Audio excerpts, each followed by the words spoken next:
पूरे देश में खासकर गुजरात का भी कई नगर पालिकाएं होती है, महानगर पालिकाएं भी होती है, और ऐसी जगह अवैध मकान हो या अवैध कोई भी चीज़ हो, उसको हटाने का काम प्रशासन करता है। उसमें कोर्ट नहीं होती। हाँ, अगर कोई व्यक्ति कोर्ट में जाता है और कोर्ट से स्टे लेके आता है तो उसको रोक दिया जाता है। मैं भी ये मानता हूँ कि अगर अवैध मकान हो, अवैध चीज़ें सरकारी जगह पे या सरकारी जगह की बिना परमिशन अगर कर दी गई है तो बुलडोजर चलने चाहिए। और मैं तो आपके माध्यम से, मैं सरकार का हिस्सा हूँ, मेरे विरमगांव में भी हम बुलडोजर चलाते हैं और ऐसी अवैध जगहों को हटाने का काम बुलडोजर से ही होता है। मैं आपको बताते मुझे आनंद होता है कि योगी आदित्यनाथ जी का मेरी असेंबली में रोड शो था, मैं 25 बुलडोजर लाया था उनकी रोड शो में। अगर जहां सही जगह होगी वहां बुलडोजर चलेंगे और जिनको नाराजगी है वो टीवी में आके बोल सकते हैं।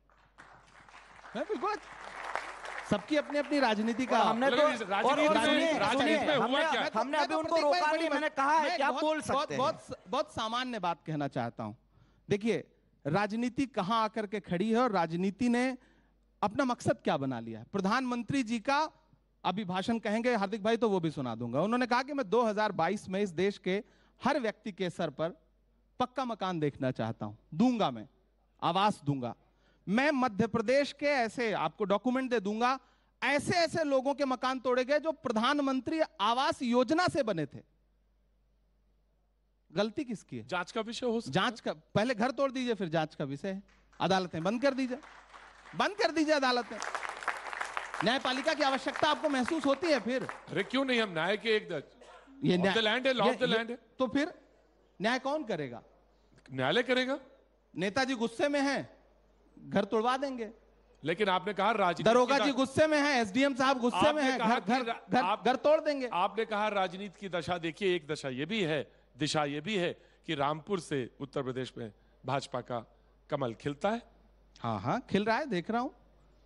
अब तो इंजेक्शन लगा के कमल खिलाया जा रहा है। आप सिर्फ देख ही रहे हैं कि 387 सीटों, 399 सीटों पर आप लड़े उत्तर प्रदेश में, 387 पर जमानत जब्त हो गई। आप देख ही रहे हैं अभी प्रतीक जी, मैं बहुत संवेदनशीलता के साथ एक बात कहना चाहता हूं। अब ये मत बताइएगा, अब ये मत कहिए कि हम चुनाव लड़ रहे हैं, जीत हार हमारी राजनीति में नहीं होता। सामान्य तरीके से बहुत संवेदनशीलता से एक बात कह रहा हूं। क्या जीत ही हर चीज का पैमाना है? वाह, तो आप क्या जीत ही तय करेगा कि जो गलत है वो भी सही है? बिल्कुल, अगर राजनीति में है तो राजनीति में है तो जीत ही तय करेगा ना। उस दिन, जिस दिन सारे आपके भी कुछ पत्रकार साथी यहां बैठे होंगे, कुछ पत्रकार साथी भी वहां थे जिस दिन सांसदों ने मार्च निकाला, पार्लियामेंट से बाहर निकले और बैरिकेड कर दिया गया। सिर्फ सांसद बैरिकेड नहीं किए गए थे, सारे पत्रकार, लोकतंत्र का चौथा खंबा 200 मीटर दूर बैरिकेड किया गया था। एक बाइट लेने को तरस रहे थे, क्योंकि जीत है उनके पास। तो अगर जीत ही सब कुछ पैमाना है तो जितने संस्थान है सब ढहा दीजिए, मीडिया को बैरिकेड कर दीजिए। संभल याद है, संजय राणा नाम का छोटा सा पत्रकार, मंत्री गुलाबो देवी से उसने सवाल कर लिया, अगले दिन जेल में था। जीत पैमाना है तो यह भी बर्दाश्त करिए, जितने संस्थान है सबको कुचल दीजिए। ये यहां बातें बैठ के कहना बहुत आसान है। जमुना उपाध्याय का एक शेर है, ये चूनर धानी धानी भूल जाते, ये पुरवा की रवानी भूल जाते, जो आकर 4 दिन गांव में रहते तो सारी लंतरानी भूल जाते। क्या बात है। ये कहते हैं कि लोकतंत्र जो है धब्बेदार हुआ है, और यही बात उन्होंने कही विदेश में, कैम्ब्रिज में। देखिए, जब विपक्ष की भूमिका में, हम भी विपक्ष की भूमिका में कुछ समय रहे थे, हम भी उतनी जोर शोर से बातें रखते थे। और मैंने अभी, हमारा असेंबली सेशन चल रहा है, उसकी छुट्टी लेकर मैं आप लोगों के बीच आया हूँ जी। हमारा एक कानून बन रहा था जो एग्जाम के पेपर लीक होते उस पर, और उस पर मुझे बोलने का कुछ समय मिला था असेंबली के भीतर। तो मैंने कहा कि सड़क पे अगर हम चिल्लाते हैं, सड़कों पे हल्ला करते हैं, सड़कों पे भीड़ इकट्ठा करते हैं, और ऐसी ही प्रकार की चीज़ें जब असेंबली के भीतर बोलना होता है तो फर्क होता है। ये जो बोल रहे हैं बाहर से कि लोकतंत्र खतरे में है, हमारा न्यायतंत्र, हमारा ईडी वगैरह सब खतरे में आ गया है, तो बोलने में सब कुछ बाहर से अच्छा लगता है। लेकिन यही लोग जब संसद में बोलने के लिए तो सदन में आना पड़ता है। वही बोल रहा हूँ, जब आप सदन में आएंगे नहीं तो कैसे बोलेंगे? ये हर जगह यही चीज चिल्लाते रहते हैं कि न्यायतंत्र खतरे में, लोकतंत्र खतरे में है। इस देश के भीतर प्रधानमंत्री नरेंद्र भाई मोदी ने लगातार ये प्रयास किया है कि लोगों का भरोसा जीता जाए, लोगों का भरोसा हम जीते हैं, इसीलिए लोग हमें चुनाव में जिताते हैं। ये लोग गुजरात के चुनाव में कितनी बार आए कितनी बार नहीं, हम उस पर ज़्यादा चर्चा नहीं करना चाहते। 27 साल से गुजरात में हमारी सरकार थी। उसके बाद लोग ये बोलते थे एंटी इनकम्बेंसी होगी, 100 सीट से ज़्यादा नहीं आएगी, 100 ज़्यादा से ज़्यादा 120 आएगी। लेकिन जब 156 सीट 156 सीटों पर जब हम आए हैं तो हमने ये साफ कर दिया है कि हमने लोगों का भरोसा जीता है, हमने लोगों का काम किया है।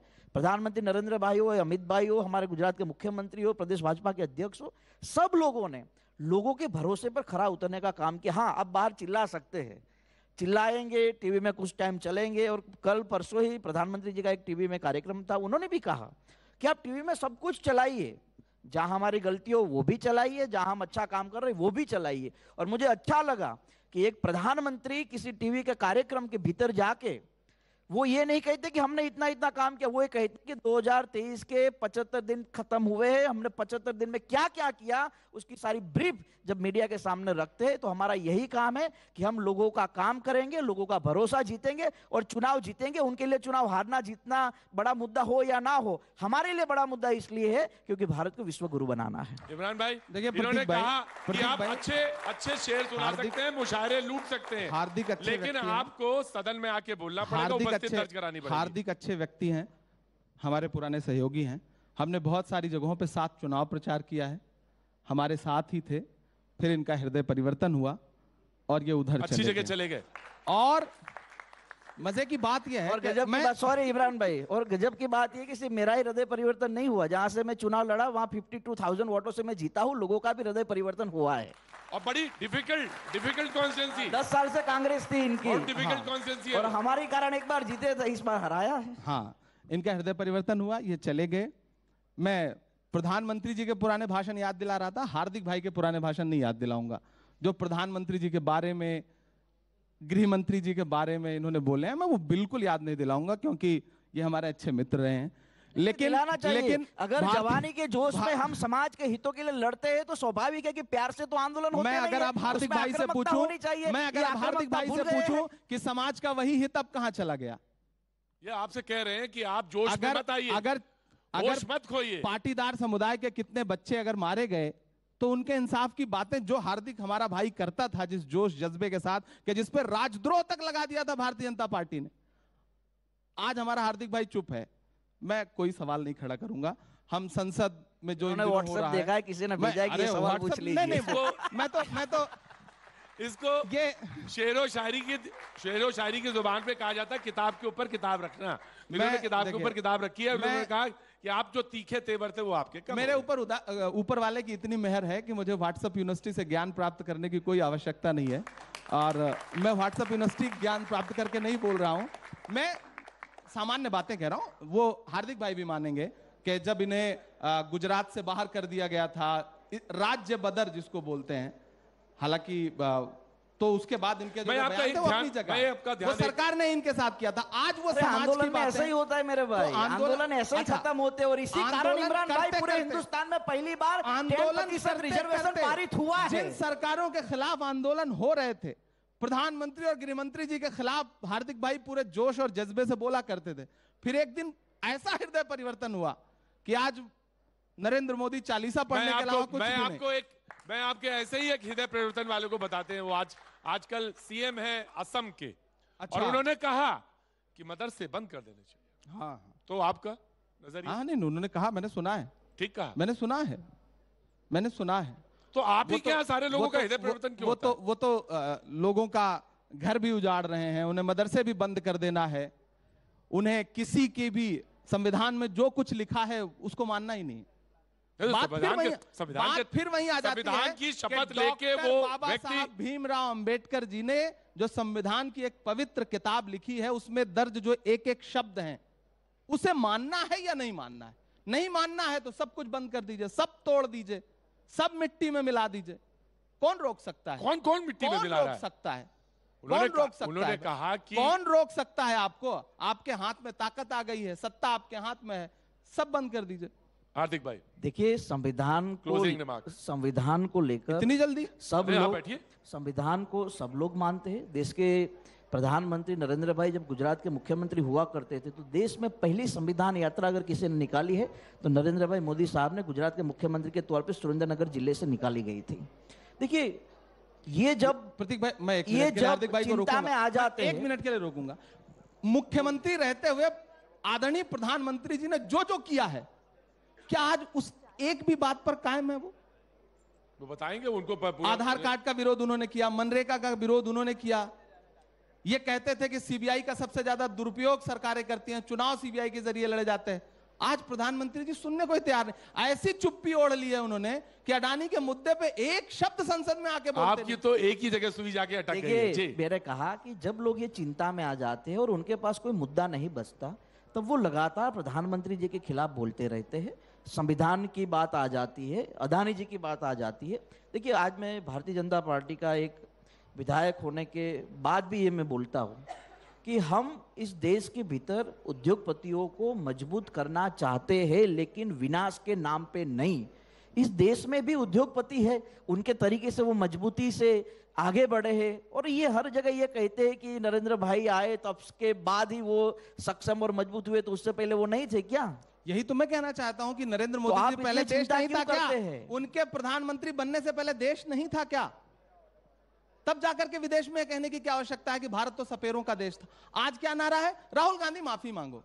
राहुल गांधी इस बात के लिए माफी मांगे कि उन्होंने भारत को जोड़ने के लिए 3,500 किलोमीटर पैदल यात्रा की। राहुल गांधी इस बात के लिए माफी मांगे कि वो ये कहते हैं कि लोकतंत्र बचाओ।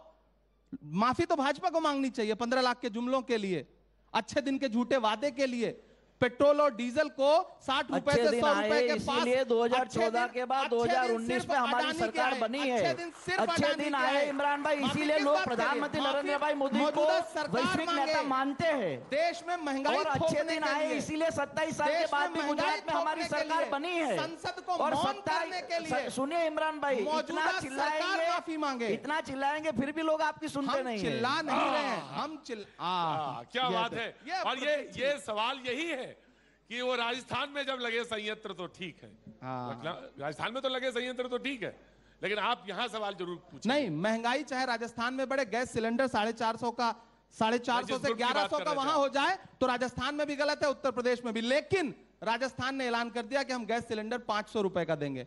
ऐलान करवाएं गुजरात में, ऐलान करवाएं गुजरात में भी है मेरे भाई। गुजरात में और सुनिए तो सही, गुजरात में भी हमारे वहाँ 500 रुपए में सिलेंडर मिलता है, सब्सिडी भी मिलती है। क्योंकि विधायक जी को मिलता होगा, मालूम नहीं होगा जनता को मिलता होगा। तो हमने पेट्रोल डीजल का जो दाम है उनसे 12 रुपए ज्यादा उनके राजस्थान में दाम। फिर भी कितना है गुजरात में? कितना 95 और राजस्थान में कितना है? 95 रुपए। आपके राजस्थान में कितना है? में 2014 में कितना था? राजस्थान की बात कर रहे हैं, 95 रुपए में है। और ये कहेंगे कि नहीं राजस्थान में तो इतना। यही है भाजपा का पूरा मूल मंत्र कि हमने कुछ नहीं किया, नेहरू जी ने भी तो नहीं किया था। कब तक नेहरू जी के कांग्रेस के नाम का रोना रोइएगा?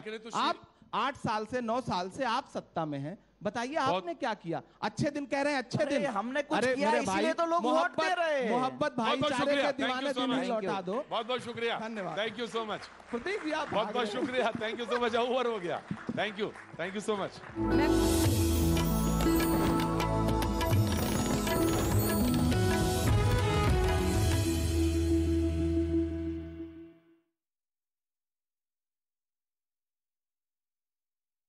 दुनिया भर में होता है और हिंदुस्तान के कल्चर में, हिंदुस्तान की संस्कृति में तो लाखों चीजें हैं, लाखों ऐसी जगह हैं जहां पे दुनिया भर से लोग आके देखना चाहिए। तो रेलवे को उसका एक माध्यम बनाना चाहिए। उसी कॉन्सेप्ट को पीएम साहब ने दिया भारत गौरव ट्रेन का नाम। और इसमें कॉन्सेप्ट में क्या है कि मान लीजिए एग्जाम्पल लेते हैं ज्योतिर्लिंग। हमारे जितने भी ज्योतिर्लिंग हैं उन वहां तक जाके दर्शन करने का, या फिर शिरडी साईं बाबा के दर्शन करने के लिए, उनसे कनेक्टेड जगह पर जाने के लिए, या फिर हमारे बाबा साहेब अम्बेडकर जी के 5 तीर्थ, उन सब पे जाके अच्छे से लोग देख पाए, एक्सपीरियंस कर पाए, फील कर पाए। ये उन कॉन्सेप्ट्स को लेके ट्रेन्स बनी है और सुपर हिट जा रही है, सुपर सक्सेसफुल जा रही है। अभी तो रिसेंटली गरवी गुजरात ट्रेन में जब लॉन्चिंग का प्रोग्राम था तो अंदर एक कपल बैठे थे, बुजुर्ग थे, वो कह रहे थे कि रामायण एक्सप्रेस में भी हम गए थे और रामायण एक्सप्रेस का इतना अच्छा एक्सपीरियंस रहा कि अब गरवी गुजरात भी हम घूमने जा रहे हैं। इंडिया ऑस्ट्रेलिया मुकाबला रहा और हम बहुत बुरी तरह हारे। एज अ प्लेयर इसे आप कैसे देखते हो? As a parents, as a player, as a player, क्योंकि